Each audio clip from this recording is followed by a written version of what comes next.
क्या भूत सच में होते हैं? इस सवाल ने सदियों से इंसानियत को परेशान किया है। मजाक नहीं कर रहा।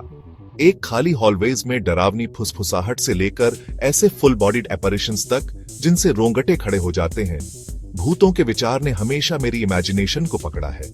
लेकिन एक सेकंड के लिए रियल बात करते हैं। क्या वे सच में होते हैं या यह सब बस दिमाग का खेल है? मैं चाहता हूं कि आप यह पिक्चर करें।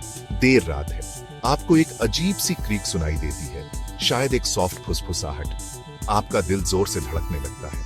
तभी आपका दिमाग तेजी से काम करना शुरू कर देता है, अज्ञात को समझने की कोशिश करता है। स्केप्टिक्स कहेंगे कि बस यही सब है। आपका दिमाग पैटर्न्स ढूंढ रहा है, कुछ भी नहीं से कुछ बना रहा है। और ईमानदारी से कहूं तो साइंस ज्यादातर मामलों में उनका सपोर्ट करती है। हमारे दिमाग रैंडम नॉइजेस या शैडोज में भी मतलब ढूंढने के लिए वायर्ड होते हैं। साइंटिफिक कम्युनिटी, खासकर भिलवाड़ा, इंडिया या लंदन जैसी जगहों पर सुपरनैचुरल क्लेम्स को जल्दी से खारिज कर देती है और रैशनल एक्सप्लेनेशंस की तलाश करती है। लेकिन बात यह है, बिलीवर्स इतनी आसानी से हार नहीं मानते। हर स्केप्टिक के लिए कोई ऐसा है जो कसम खाकर कहता है कि उसने कुछ ऐसा देखा या महसूस किया है जिसे साइंस समझा नहीं सकती।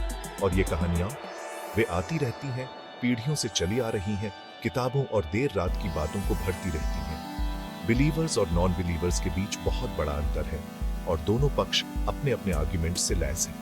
कुछ कहते हैं कि भूत आफ्टर लाइफ का सबूत है, आत्माएं इस दुनिया और अगली दुनिया के बीच फंसी हुई। दूसरे सबूत की मांग करते हैं, ठोस अनडिनायबल प्रूफ, और दावा करते हैं कि ऐसा कुछ है ही नहीं। लेकिन शायद ये इतना ब्लैक एंड व्हाइट नहीं है। अलग अलग कल्चर्स में भूतों के बारे में वाइडली डिफरेंट बिलीफ्स हैं। कई जगहों पर भूत बेचैन आत्माएं होती हैं जो जीवित और आफ्टर लाइफ के बीच फंसी होती हैं।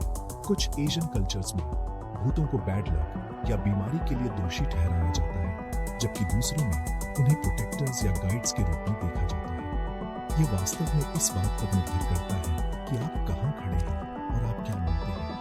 आइए अब तक की सबसे फेमस गोस्ट स्टोरीज में से एक के बारे में बात करते हैं, the tale of the Brown Lady of Raynham Hall. 1936 में एक फोटोग्राफर ने एक ऐसी फोटो ली जिसमें एक घोस्टली फिगर सीढ़ियों से नीचे उतरता हुआ दिख रहा था।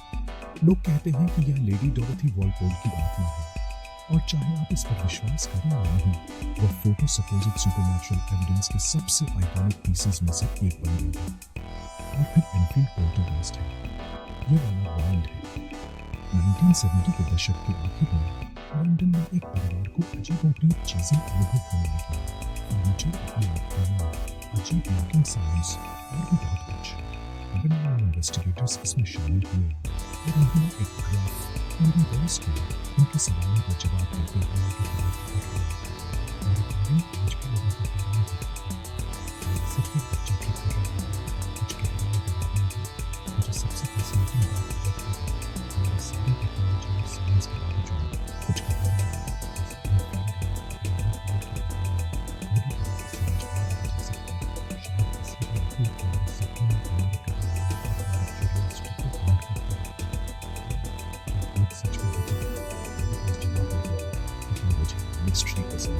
चाहे आप डाई हार्ड स्केप्टिक हो या ट्रू बिलीवर, सुपरनैचुरल हमेशा डिबेट, वंडर और थोड़ा डर पैदा करेगा। और ईमानदारी से, क्या यही इस सवाल को पूछने लायक नहीं बनाता? देखने के लिए धन्यवाद, और याद रखें, कभी कभी वे चीजें जिन्हें आप समझा नहीं सकते, वे ही जिंदगी को दिलचस्प बनाती हैं।